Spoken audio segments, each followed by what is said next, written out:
We begin in the West Rand, where day 2 of the anti-crime Imbizo is expected to kick off soon. Ahmed Kajee is in Kagiso, where senior officials, including the police minister Bheki Cele, are expected to engage community members following days of volatility. Let's touch base with him now to get a sense of what is happening there, Ahmed. But also, we spoke to one of the community leaders on the channel this morning, and they have vowed that they'll be at that meeting, and they are relentless. They want a change, and so their crackdown on illegal mining in the area is far from over.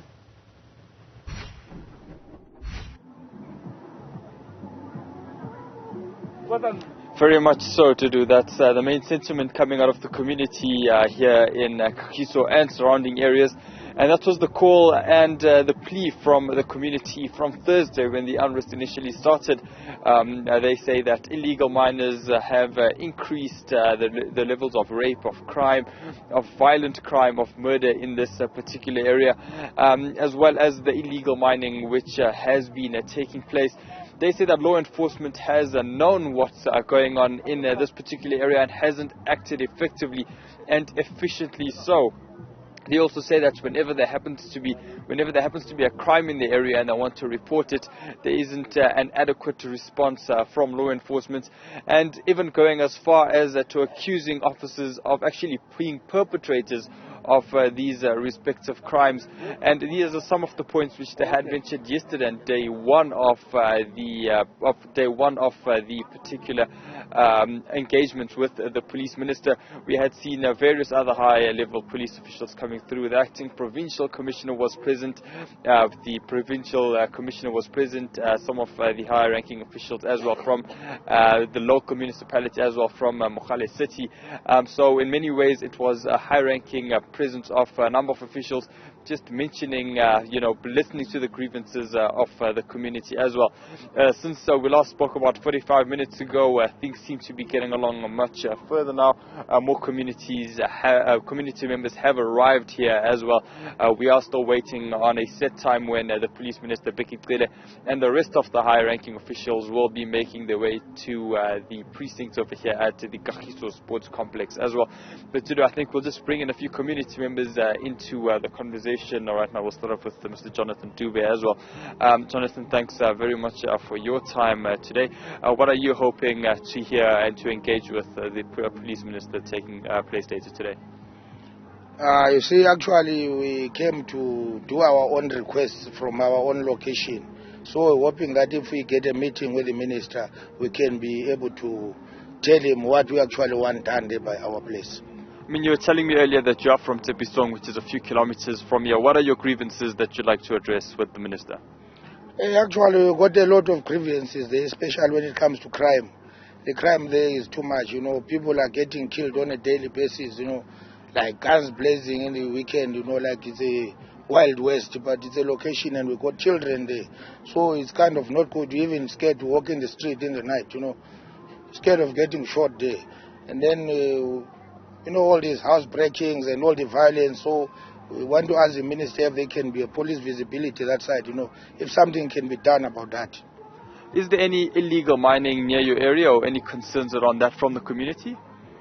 Yeah, I'm sure there is some, but it's not like the other places because there we don't have no mines nearby. But you see the people doing that washing of their gold stuff, the zamazamas, there is a place where they do that illegal thing there.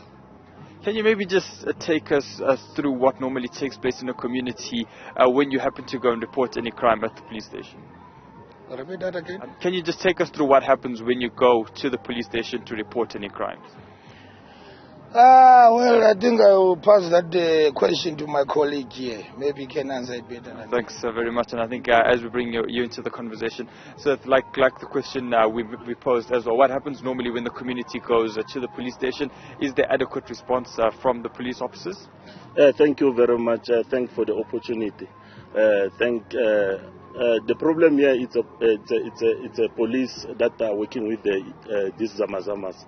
We had issues every now and then, and when we go to the police station, we find out that the police are working with these guys. Normally during the day, around about 12 or 1, we'll see the van passing, go down to these guys from illegal mining, then to collect some cash.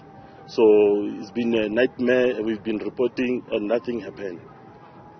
From the community side, I mean, you're hoping to speak to Police Minister Bheki Cele. What happens if there isn't any adequate response that you want, if there's no extra additional police which you are demanding?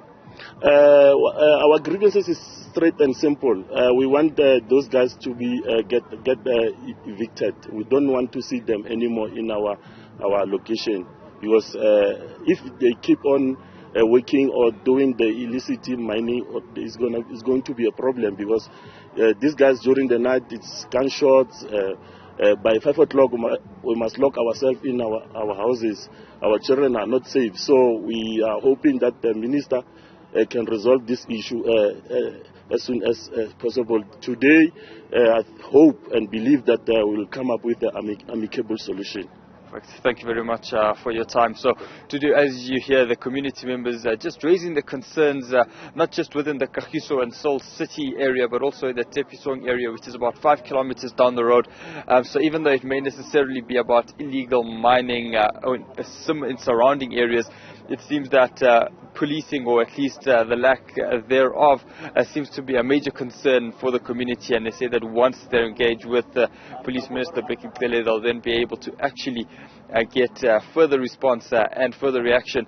And just speaking on the gentleman's point on, being placed, having to more or less be locked in their houses from 5 p.m. That's a major theme that we had seen coming through from Thursday. Many of the community members say as soon as it's sundown, the crime rates tend to increase. So they try getting home as early as possible, because if they happen to be out after dark, that's when there are major security concerns and when crime normally takes place. So they're hoping that with Police Minister coming through, they may be able to just raise some of those points as well.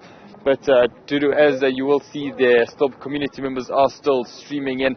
The final setups for the event are also being finalized by South African Police Service and other event managers as well.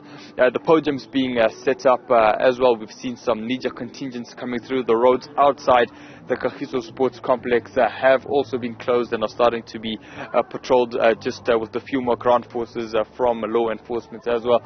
So as the programs over here get underway, we will be bringing that through to you with Police Minister Bheki Cele and various other community leaders and government officials engaging with the community to hear their grievances and perhaps give them some feedback as to what they can expect in terms of interventions and perhaps to address their concerns going forward.